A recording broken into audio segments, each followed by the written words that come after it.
हरिओम। तो फिर से स्वागत है आपका इस मेरे YouTube चैनल पे। आज हम बात करने वाले हैं प्राणायाम के बारे में कि प्राणायाम से क्या क्या लाभ आपको मिल सकते हैं। प्राणायाम को करने के लिए आपको क्या क्या सावधानियां बरतनी हैं और प्राणायाम को किस तरह से स्टेप बाय स्टेप आप करते हैं। आज हम इस वीडियो में ये सभी जानकारियां आपको देने वाले हैं।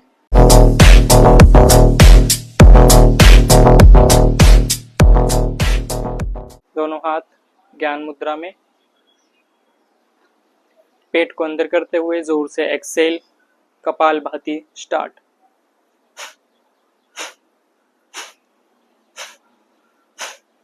कपालभाति के अनेक प्रकार के फायदे हैं। यह पाचन तंत्र को सुधारता है, फेफड़ों को मजबूत करता है, मानसिक तनाव में राहत देता है, मेटाबॉलिज्म को तेज करता है, रक्त के संचार को बढ़ाता है और त्वचा में निखार लाता है। 100 बार हो जाने पर रेस्ट करें। थोड़ी देर रेस्ट करने के बाद में दोबारा शुरू करें।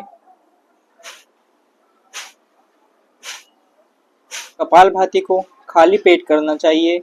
जिनको हाई बीपी है, हॉर्निया या पेट की सर्जरी हुई है, या फिर वो हृदय रोगी हैं, या फिर गर्भवती महिलाएं हैं, उनको कपालभाति का अभ्यास नहीं करना चाहिए। दोबारा 100 बार हो जाने के बाद रेस्ट करें। अब प्राणायाम स्टार्ट करें। सबसे पहले अनुलोम विलोम स्टार्ट करें। अनुलोम विलोम के लिए अपने अंगूठे को बाहर निकालें, पहल की 2 उंगलियों को अंदर की तरफ करें और लास्ट की 2 उंगलियों को बाहर एक साथ। अब राइट हैंड के राइट थंब से अपनी राइट नोस्ट्रिल को बंद करें। धीरे धीरे लेफ्ट से इनहेल,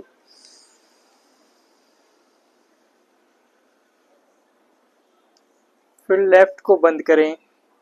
धीरे धीरे राइट से एक्सेल,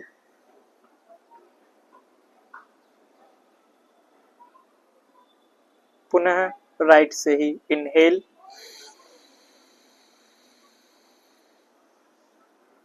फिर राइट को बंद करें, लेफ्ट से एक्सेल। अनुलोम विलोम हमें अनेक प्रकार से लाभदायक है, क्योंकि यह हमारे मस्तिष्क को शांत करता है, मन की एकाग्रता को बढ़ाता है, हृदय स्वास्थ्य को भी सुधारता है, फेफड़ों की कार्य क्षमता को और इम्यूनिटी को भी बूस्ट करता है। साथ ही साथ नाड़ियों का शुद्धिकरण और हार्मोन संतुलन में मददगार होता है।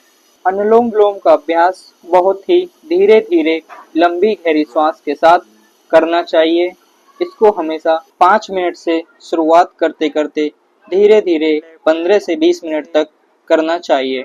अनुलोम विलोम करते समय हमेशा इस बात का ध्यान रखें कि आपको श्वास हमेशा नाक से लेनी है, मुंह से सांस लेने की कोशिश ना करें।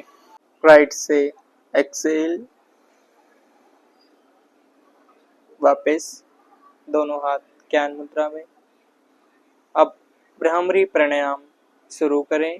भ्रामरी प्राणायाम के लिए अपने दोनों अंगूठों से दोनों कान को बंद करें। अपनी पहली उंगली पलकों पे रखें, दूसरी उंगली नाक के बीच में, तीसरी उंगली ऊपर वाले होंठ की तरफ, चौथी उंगली नीचे वाले होंठ की तरफ, दोनों हाथ खिंचे हुए। धीरे से डीप इनहेल, गहरी सांस भरें और हमिंग साउंड निकालें।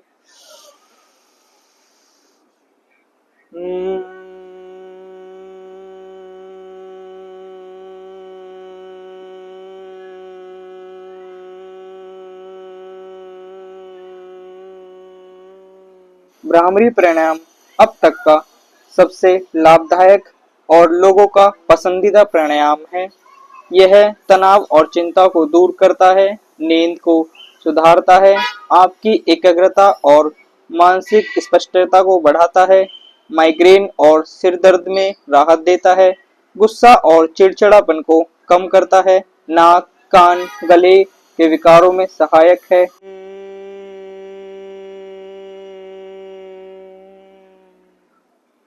धीरे से वापस दोनों हाथ ज्ञान मुद्रा में। अब भस्त्रिका प्राणायाम के लिए अपने दोनों हाथों को ऊपर की तरफ करें, हथेलियां खुली हुई। जोर से एक्सेल करते हुए अपनी हथेलियों को कोहनी से बेंड करते हुए नीचे की तरफ लाना है और जोर से एक्सेल करना है। फिर ऊपर ले जाते हुए लंग्स को फुलाते हुए जोर से इनहेल करना है।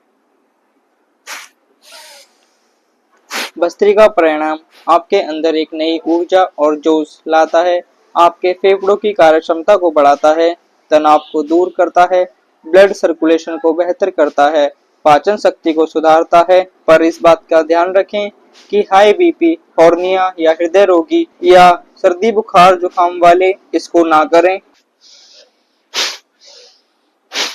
धीरे से वापस दोनों हाथ ज्ञान मुद्रा में। अब शीतली प्राणायाम शुरू करें। शीतली प्राणायाम के लिए अपनी जीभ को बाहर निकालें, जीभ को फोल्ड करें और दांतों के बीच में लगा लें इस तरह से।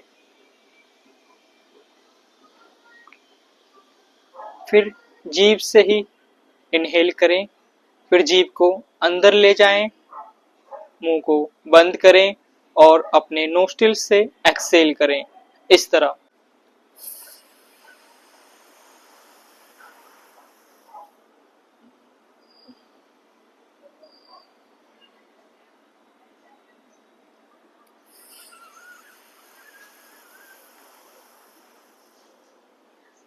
शीतली प्राणायाम के बारे में बहुत कम लोग जानते हैं, लेकिन यह शरीर की गर्मी को कम करता है, मन को शांत करता है, हाई ब्लड प्रेशर में राहत देता है, पाचन क्रिया को सुधारता है, त्वचा में निखार लाता है और श्वास तंत्र को ठंडक पहुंचाता है। पर इस बात का विशेष ध्यान रखें, जिनको सर्दी जुकाम या साइनस है या फिर ठंड के मौसम में इसका अभ्यास ना करें।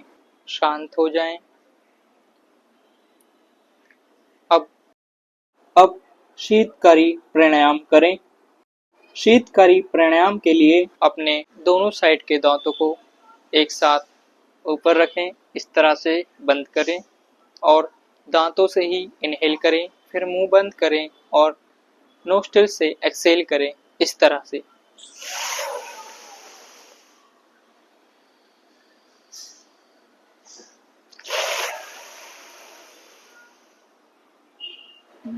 शीतकारी प्राणायाम भी शरीर की गर्मी को कम करता है, मानसिक शांति प्रदान करता है, ब्लड प्रेशर को नॉर्मल रखता है, दांत और मसूड़ों को मजबूत रखता है, नींद में सुधार करता है, पाचन और भूख को बढ़ाता है।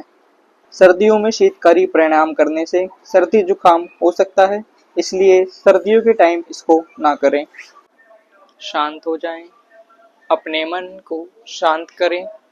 प्राणायाम के अभ्यास से होने वाले प्रभाव को अपने शरीर में महसूस करें, उसका आनंद लें।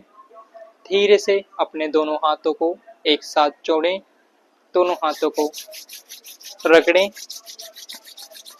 गर्म हो जाने पर हथेलियों को आंखों पे लगाएं, चेहरे पे लगाएं, मुस्कुराते हुए धीरे से आंखें खोलें। ऐसी ही जानकारियां आपको डेली मिलती रहें और आप योग से और हमसे जुड़े रहें। इसके लिए चैनल को सब्सक्राइब करें, वीडियो को लाइक करें और इस चैनल को दूसरों तक शेयर करें ताकि योग का लाभ आपके साथ दूसरे भी ले सकें।